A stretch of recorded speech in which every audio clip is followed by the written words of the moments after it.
बिस्मिल्लाहिर्रहमानिर्रहीम। अस्सलाम वालेकुम। आज हम नाइन्थ क्लास का chapter number 4 cell and tissue start करने जा रहे हैं मोस्ट इम्पॉर्टेंट शॉर्ट क्वेश्चंस के लिए। तो क्वेश्चन नंबर 1 है हमारा, define microscopy and describe the invention of first microscope. Microscopy, the use of microscope is called microscopy. The first compound microscope was developed by Zacharias Janssen in Holland in 1595. Structure, इसका structure कैसा था? It was simply a tube with lenses at each end and its magnification ranged from 3x to 9x. Very important MCQ के लिए भी है. Next question है हमारा, define magnification. Magnification is the increase in apparent size of an object. किसी भी size को उसको मैग्नीफाई बढ़ा करके दिखाना, this is magnification. It is an important factor in microscopy. For example, a light microscope can magnify object only up to 1500 times without causing blurriness. Its magnification is 1500x. X mean times. Next question number 3. Define resolving power or resolution. Resolving power or resolution is the measure of clarity of an image. एक ये definition है. दूसरी definition, it is the minimum distance at which two objects can be seen as separate object. दूसरी definition, for example, human naked eye can differentiate between 2 points which are at least 0.1 millimeter apart. This is known as resolution of human eye. Next question, describe working of light microscope. Working, a light microscope works by passing visible light through a specimen. It consists of two glass lenses. ये दो glass lenses पे consist है. ये Gujranwala board में question आ चुका है. One lens produce an enlarged image of specimen and the second lens magnifies the image and project it into viewer's eye or on to photographic film. Next question है, what do you understand by LM109X written on edge of micrograph? It tells us that photomicrograph was taken through a light microscope and image has been magnified 109 times. Question number 6. Compare the magnification and resolving power of light and electron microscope. Magnification of light microscope is 15x. Magnification of electron microscope is 2,50,000x. Second point, resolving power of light microscope is 0.2 micrometer. Resolving power of electron microscope is 0.2 nanometer. Next question, question number 7. Describe the working of electron microscope. Working, in electron microscope, the object and the lens are placed in vacuum chamber and a beam of electron is passed through the object. Electron pass through or reflected from object and make image. Electromagnetic lens enlarge and focus the image onto a screen or photographic film. Next question, question number 8. What problem is faced by scientists using electron microscope? Electron microscope cannot be used to study life processes because the specimen must be held in vacuum chamber, i.e. all air must be removed. Question number 9. What is difference between SEM, scanning electron microscope, and transmission electron microscope? Scanning electron microscope. In scanning electron microscope, electrons are reflected from metal coated surface. It is used to study the structure of cell surface. Transmission electron microscope. In this, electrons are transmitted through the specimen. It is used to study the internal cell structure. Very important question. Question number 10. What is the contribution of Robert Hooke in formulation of cell theory? Cells were first described by British scientist Robert Hooke in 1665. He used his self-made light microscope to examine a thin slice of cork. Hooke observed a honeycomb of tiny empty compartments. He called those compartments in the cork as a cellula. His term has come to us as cell. Next question. Discuss the role of Sheridan and Schwann in development of cell theory. Very important. Role of Sheridan. In 1838, a German botanist, Sheridan, studied plant tissue and made the first statement of cell theory. He stated that all plants are aggregates of individual cells which are fully independent. Role of Schwann. 1 year later, in 1839, a German zoologist, Schwann, reported that all animal tissues are also composed up of individual cell. इन दोनों ने एक ही बात कही थी, बस फ़र्क ये है कि शेरिडन जो था वो बोटेनिस्ट था और शवान जो था वो जोलॉजिस्ट था. उसने प्लांट के बारे में बात की, इसने एनिमल के बारे में बात की. Next question. State postulates of cell theory. Cell theory in its modern form includes the following principle. Number 1. All organisms are composed up of one or more cells. Number 2. Cells are smallest living things, the basic unit of organization of all organisms.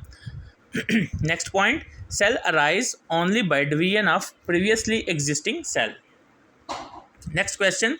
Why subcellular or acellular particles are not included in 5 kingdoms of organism? According to first statement of cell theory, all organisms are composed up of one or more cells. The following organisms are subcellular or acellular particle and are not composed of cells. For example, viruses, prions, viridae. Non-living characteristics, they do not run any metabolism inside them. Living characteristics, they show some characteristics of living organism. They can increase in number. They can transmit their characters into next generation. Classification. Such acellular particles are not classified in any 5 kingdom system of organization. ये जो है ये question ये आप status of virus में include करिएगा. यहाँ पे ये क्वेश्चन नहीं सूटेबल करना, इसको आप स्किप कर सकते हैं. Question number 14. Name the structure in cell that are not organelle. Following are the structures in the cell are not organelles. For example, cell wall, cell membrane, cytoplasm and cytoskeleton. ये ऐसे structures हैं जिनको हम organelle नहीं बोलते. What is difference between primary and secondary cell wall? Very very important. Primary cell wall. Outer layer of plant cell wall is called primary cell wall. Primary cell wall is composed up of cellulose. Next, secondary cell wall. Some plants have additional wall on inner side of primary wall. Primary wall के नीचे एक और layer होती है जिसे हम secondary wall कहते हैं. Secondary wall is composed up of lignin. इसकी वजह से लकड़ी बहुत मजबूत होती है. जो आप वुड देखते हैं, जो हार्ड वुड है, वो सेकेंडरी वॉल होती है. Next question. Define plasmodesmata. Very important question. There are pores in the cell wall of adjacent plant cells through which their cytoplasm is connected. These pores are called plasmodesmata. Very important question. Next question. What is the role of cell membrane around the cells? Semi permeable barrier. Cell membrane function as semi-permeable barrier, allowing a very few molecule across it while finishing a majority of chemicals inside the cell. In this way it maintains internal composition of cell. ये आपको question ऐसे भी आ सकता है, how cell membrane maintain the internal composition of cell. Next, chemical sensor. Cell membrane also senses chemicals messages and can identify other cells. Question number 18. Clarify that plasma membrane and cell membrane are two different terms. When we talk about all the membranes of a cell, we say them as a cell membrane. But when we talk about only the outer membrane of cell, we say it is a plasma membrane. तो हमें ये पता चल गया कि cell membrane और plasma membrane में क्या फ़र्क है. जब हम तमाम सेल मतलब about all membranes of cell, अगर हम सेल की तमाम मेम्ब्रेन्स के बारे में बात करते हैं तो वो सेल मेम्ब्रेन कहलाती है, और जब सिर्फ हम सेल की आउटर मोस्ट बाउंड्री को कहते हैं तो वो प्लाज्मा मेम्ब्रेन होती है. Draw and label the diagram of cell membrane. ये आपकी टेक्स्ट बुक में बनी है, ये आपने ड्रॉ करनी है. इस तरह से भी क्वेश्चन आ सकता है और उसको लेबल करना है. Define fluid mosaic model. According to this model, there is a lipid bilayer in which protein molecules are embedded. The lipid bilayer gives fluidity and elasticity to membrane. Small amount of carbohydrates are also found in cell membrane. Next question, define cytoplasm. Introduction. Cytoplasm is the semi-viscous and semi-transparent substance. ये definition हो गई. Location. It is present between plasma membrane and nuclear membrane. ये nucleus और cell membrane के दरमियान पाया जाता है. Chemical composition. It contain water, many organic molecule like protein, carbohydrate, lipid and inorganic salts. Next question. Write down the functions of cytoplasm. Very important. Following are some important functions of cytoplasm. Number 1. Cytoplasm provides space for proper functioning of organelle. Organelle इसके अंदर होते हैं, उनको function perform करने के लिए ये space provide करता है. It also acts as the site for various biochemical reactions. For example, glycolysis occur in cytoplasm. Question number 23. What is difference between microtubule and microfilament? Very important. Microtubule. Microtubule are composed of tubulin protein. They are used by cell to hold their shape. Microfilament. Microfilaments are composed up of actin protein. They help cell to change their shape. Next question. Define organelles. Organelles are some small structures within the cell. ये question आपने 9th में भी पढ़ा है. First 9th class में first chapter को आप अगर रिमाइंड करें, रिकॉल करें तो वहाँ आपको मिल जाएगा.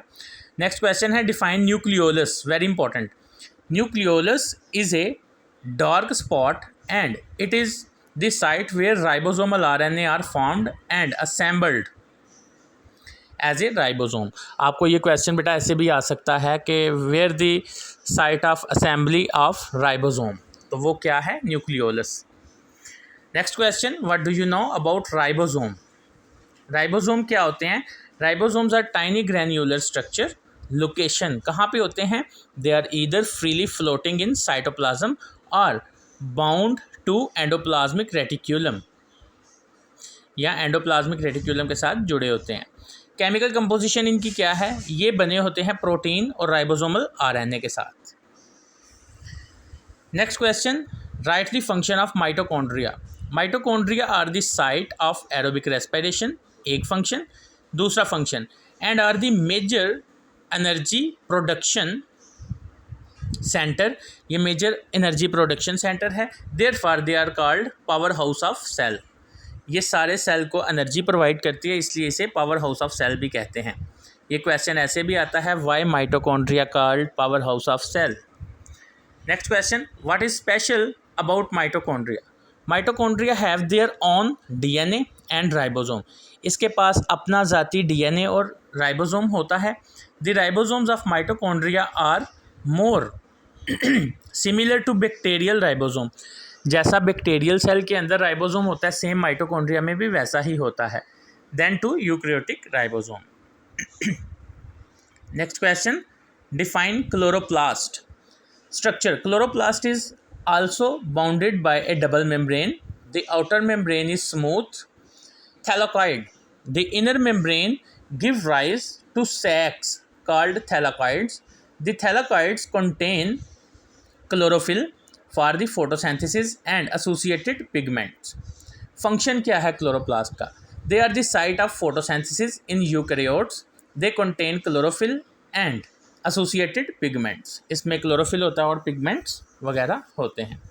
Next question, where chromoplast are located, what are their function? Very important question. Second type of plastid is in plant cell are called chromoplast. They contain pigment associated with bright color and are present in cell of flower, petals and fruits. ये फलों का रंग जो होता है ये chromoplast की वजह से होता है। Function, their function is to give colour to these part and thus help in pollination and dispersal of seeds, fruits. ये जो प्लांट्स को कलर प्रोवाइड करते हैं, फ्लावर को कलर प्रोवाइड करते हैं, इसकी अट्रैक्शन से इसके ऊपर इंसेक्ट्स बैठते हैं और वो पोलिनेशन करते हैं। Next question, difference between SER and RER, smooth endoplasmic reticulum and rough endoplasmic reticulum. Smooth endoplasmic reticulum.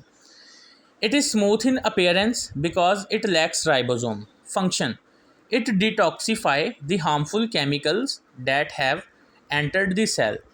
It is involved in lipid metabolism. It helps in transport of material from one part of cell to another part. ये अलग से भी आ जाता है। Write the function of smooth endoplasmic reticulum. Next, rough endoplasmic reticulum. It is rough in appearance due to numerous ribosome. Ribosomes की presence की वजह से इसकी सरफेस खुरदरी हो जाती है, इसलिए उसे रफ कहते हैं। It serve as function in protein synthesis. इसका काम है प्रोटीन बनाना। Next question, what do you know about Camillo Golgi? Discuss his contribution. An Italian physician, Camillo Golgi, discovered the Golgi apparatus and thus they were named as Golgi body. यानी उसने अपने नाम पे नाम दे दिया Golgi body. Nobel Prize in 1906, Golgi was awarded Nobel Prize for Physiology and Medicine. Next question, what are lysosomes? Gives their function. Very important discovery. In the mid-20th century, a Belgian scientist, Christian René de Duve, discovered the lysosome. De Duve scientist था जिसने ये lysosome को discover किया। इसका structure देखते हैं। Lysosomes are single membrane bound organelle. Function, they contain strong digestive enzymes and work for breakdown of the food and waste material within the cell. ये food को तोड़ता है और वेस्ट मटेरियल को तोड़ता है जो सेल के अंदर होते हैं। Define centrosome. Animal cells have to centriole located near the exterior surface of nucleus. The two centrioles are collectively called centrosome. Function, their function is to help in formation of spindle fiber during cell division. Next question, what can happen when a lysosome bursts inside the cell and all its enzymes are released in cytoplasm? क्या होगा जब lysosome burst हो जाएगा cell के अंदर और इसके सारे एंजाइम्स सेल के अंदर साइटोप्लाज्म में रिलीज हो जाएंगे? If enzymes of lysosome are released in cytoplasm then all the protein content of cell may be destroyed resulting in killing of cell. तो फिर सेल की डेथ हो जाएगी। Next question, what is difference between food vacuole and contractile vacuole? Many cells take in material from outside in the form of food vacuole and then digest the material with the help of lysosome, whereas some unicellular organisms use contractile vacuole for the elimination of waste from their body. Contractile vacuole से कुछ organism अपनी body से waste बाहर निकालने के लिए उसे use करते हैं। और फूड वैक्यूल क्या होता है, जब फूड पार्टिकल सेल के अंदर दाखिल होता है तो वो वैक्यूल की फॉर्म में दाखिल होता है और उसके अंदर फूड होती है जिसे फूड वैक्यूल कहते हैं। आगे ये draw and label diagram of typical prokaryotic cell, ये प्रोकैरियोटिक सेल की डायग्राम ड्रॉ करनी है। नेक्स्ट क्वेश्चन है हमारे पास, state any two difference between prokaryotic and eukaryotic cell, very important. Prokaryotic cell, prokaryotic cell do not have prominent nucleus, इसमें nucleus नहीं होता, and do not have nuclear envelope around the nucleus, जाहिर सी बात है न्यूक्लियस नहीं है तो इन्वेलप भी नहीं है। इसके बाद cell wall of prokaryotic cell is made up of peptidoglycan, ये पेप्टाइडोग्लाइकन से बनी होती है। Next eukaryotic cell, eukaryotic cell have prominent nucleus bounded by nuclear envelope, इसमें न्यूक्लियस भी होता है और न्यूक्लियर इन्वेलप भी होती है। Cell wall of eukaryotic cell is made up of cellulose और काइटन, काइटन फंजाई में, सेलुलोज प्लांट में। नेक्स्ट क्वेश्चन है, how the size and shape is related to function of cell, cell size and shape are related to cell function. Number 1 point, red blood cells are round to accommodate globular haemoglobin, यानी red blood cells की जो shape होती है वो round होती है ताकि haemoglobin protein के साथ अटैच हो सके। Next, nerve cells are long, ये लंबे होते हैं for transmission of nerve impulse, ताकि उन्होंने नर्व इम्पल्स भेजनी होती है। Xylem cells are tube like and have thick wall for conduction of water and support, इन्होंने वाटर ट्रांसपोर्ट करना होता है तो इसलिए ये जो होते हैं थिक ट्यूब होती है इनकी। Birds egg are bulky because they contain a large amount of nutrients for the developing young, अपने बेबी की डेवलपमेंट के लिए उसके अंदर बहुत ज़्यादा उन्होंने फूड इकट्ठी करनी होती है। Long muscle cells are efficient in pulling different body parts together. Next question, a cell work as an open system, justify, very important question, cell work as an open system, i.e. it takes in substances needed for it metabolic activities through its cell membrane, ये cell membrane के ज़रिए अपने अंदर बहुत सारे substance दाखिल कर लेता है जो कि इसके मेटाबॉलिज्म के लिए ज़रूरी होते हैं। Then it performs the metabolic processes assigned to it, product and byproducts are formed in metabolism. Cell either utilize the products or transport them to other cells. The byproducts are either stored or excreted out of the cell. इसलिए cell को open system कहा जाता है। Next question, discuss relationship of cell volume with surface area. Need of nutrients and rate of waste production are directly proportional to the cell volume. Cell volume takes up nutrients and excretes waste through its surface cell membrane. So a large volume cell demands large surface area. जितना बड़ा cell होगा, जितना ज़्यादा उसके अंदर material आता है उतना ज़्यादा उसका सरफेस एरिया होना चाहिए ताकि एक्सक्रीशन भी ज़्यादा से ज़्यादा हो। But a large cell has a much smaller surface area relative to its volume than smaller cells have. Conclusion, the membrane of small cell can serve their volume more easily than the membrane of large cell. Differentiate between diffusion and facilitated diffusion. Diffusion, movement of molecule from an area of higher concentration to area of lower concentration is called diffusion. The rate of simple diffusion is less. Facilitated diffusion, when a transport protein moves a substance from higher to lower concentration, the process is called facilitated diffusion. Facilitated लफ्ज़ facility से निकला है, यानी इस diffusion के लिए facility क्या है, प्रोटीन की मदद से कोई मॉलिक्यूल इनसाइड सेल या आउटसाइड सेल जाता है। The rate of facilitated diffusion is higher than simple diffusion. Next question है, डिफाइन ऑस्मोसिस। ये ऑस्मोसिस की डेफिनेशन आप पढ़ चुके हैं movement of water molecules from area of higher concentration to area of lower concentration across the cell membrane. ये आपको जैसी भी आसान लगे वो डेफिनेशन आप कर सकते हैं. फिर आगे डिफरेंस उसने दे दिया है डिफ्यूजन एंड ऑस्मोसिस. डिफ्यूजन की डेफिनेशन वही है जो अभी हमने पीछे पढ़ी है. It refers to second point, it refers to movement of molecule in general within the cell or across the cell membrane along concentration gradient. Osmosis क्या है? वाटर मॉलिक्यूल की मूवमेंट हायर से लोअर की तरफ. It refers to movement of water molecule in particular within the cell or across the cell membrane along concentration gradient. दूसरा point दोनों में same है. What do you know about tonicity? Very important question. The term tonicity refers to the relative concentration of solutes in solutions being compared.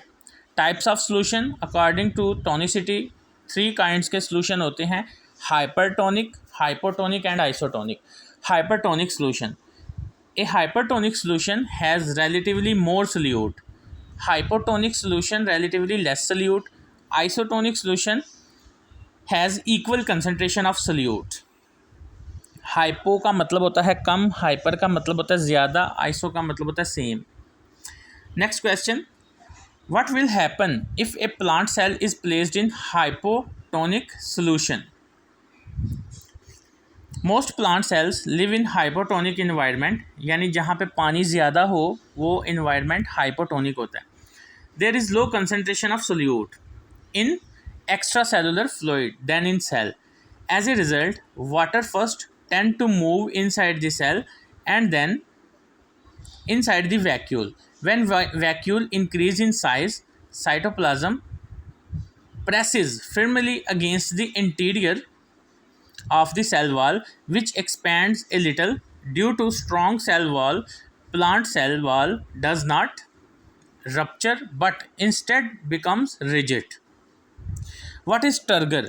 In rigid condition, the outward pressure on cell wall of the plant exerted by internal water is known as turgor pressure and phenomena is called turgor. Define plasmolysis. Very important. Plasmolysis. In a hypertonic environment, a plant cell lose water and cytoplasm shrinks. यानी जब cytoplasm shrink हो जाता है तो इसे हम plasmolysis कहते हैं. The shrinking of cytoplasm is called plasmolysis. What is the role of osmosis in opening and closing of stomata? Opening of stomata. During day time guard cells are making glucose and are hypertonic condition. Then their nearby epidermal cells. Water enter them from other cells and they swell. Hence they assume a rigid bowed shape and a pore is created between them. Closing of stomata. At night there is low solute concentration in guard cells. Water leaves them and they become flaccid.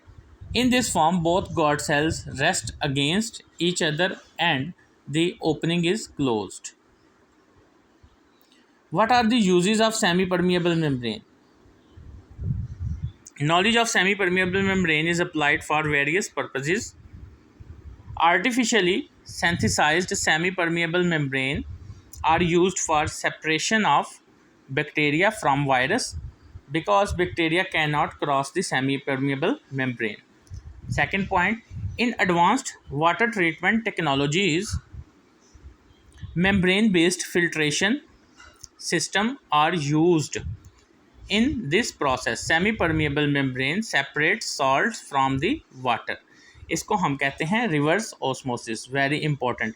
जब कोई आप filter अच्छा सा देखते हैं तो उसके ऊपर रिवर्स ऑस्मोसिस साइड पे लिखा होता है. रिवर्स ऑस्मोसिस क्या होता है? Process in which semi-permeable membrane separates salt from water is called reverse osmosis. Define filtration. A process by which small molecules are forced to move across semi-permeable membrane with the aid of hydrostatic pressure or blood pressure is called filtration. Example, in the body of an animal, blood pressure forces water and dissolved molecule to move through the semi-permeable membrane of capillary cell wall. Next question, define active transport. Movement of molecules from an area of lower concentration to the area of higher concentration with the expenditure of energy in the form of ATP is called active transport. Concentration gradient. In active transport, movement is against the concentration gradient. Example, movement of sodium and potassium ions through membrane of nerve cells. Next question, difference between endocytosis and exocytosis.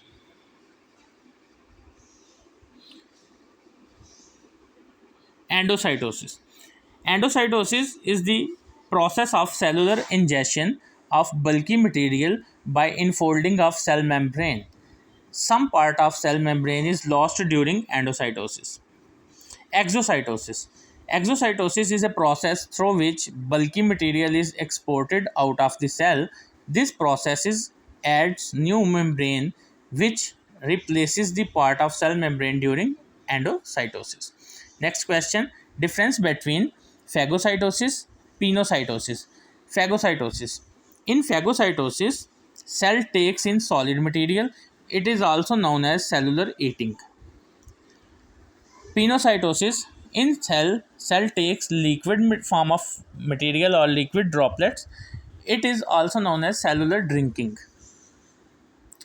Next question, name the animal tissue with their types.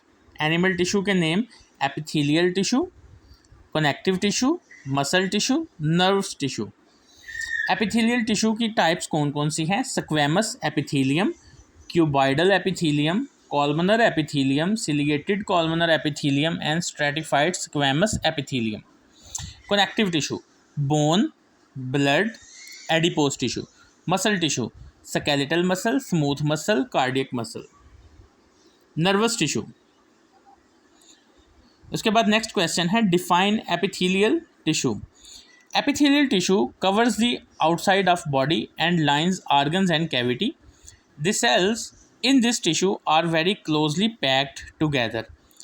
Types. This tissue has many types on the basis of shape of cell as well as the number of cell layers. Some types includes squamous epithelium, cuboidal epithelium. Next question है, difference between skeletal and smooth muscle. Skeletal muscle. Skeletal muscles are attached to bones. Their cells are striated and contain many nuclei. They are responsible for movement of the bones. They are voluntary in their action. Smooth muscle. Smooth muscles are found in wall of alimentary canal, urinary bladder, blood vessels. Their cells are non-striated and each with a single nucleus. They are responsible for movement of substances. They are involuntary in their action. Next question, name the plant tissue with their types. Plant tissue, simple tissue. Simple tissue में कौन कौन से आते हैं? दो types हैं उनकी, meristematic tissue, permanent tissue. Compound tissue दूसरी टाइप है कंपाउंड टिश्यू. मेरिस्टेमेटिक टिश्यू में क्या आते हैं? Apical meristem, lateral meristem. Permanent में क्या आते हैं? Epidermal tissue, ground tissue, spore tissue. और कंपाउंड टिश्यू में xylem and phloem. Difference between apical meristem and lateral meristem, very very important question. Apical meristem, they are located at the apex or tip of root and shoot. When they divide, they cause increase in the length of plants. Such growth is called primary growth. Lahore में ये board में आया हुआ है 2015 में. Lateral meristems, they are located on lateral side of roots, shoots. By dividing, they are responsible for increasing growth of plants. This growth is called secondary growth. Next question, define permanent tissue. Very important. The cells of tissue which do not have ability to divide are called permanent tissue. जो cells divide नहीं होते वो permanent tissue में convert हो जाते हैं. Permanent tissue originate from meristematic tissue. Types. Permanent tissue की 3 types हैं, epidermal tissue, ground tissue, spore tissue. Next question, what is special about parenchyma cells? Most parenchyma cells can develop the ability to divide and differentiate into other types of cells, and they do so during the process of repairing and injury. Next question, what do you know about xylem tissue? Xylem tissue are types of compound tissue. They two types of cells are found in xylem tissue, vessels element or cells, tracheids. Function क्या है? Xylem tissue is responsible for transport of water and dissolved substances from root to aerial part. It also provides supports to the plant body due to the presence of lignin. Next question, what is the role of phloem tissue in plant? Phloem tissue is responsible for the conduction of dissolved organic matter, food, between different part of plants. Phloem tissue contains sieve tube cells and companion cells. यहाँ तक हमारे questions complete होते हैं जो कि बहुत important है examination point of view से। तो इंशाल्लाह नेक्स्ट चैप्टर के क्वेश्चन हम कल अपलोड करेंगे। तब तक के लिए अल्लाह हाफिज़।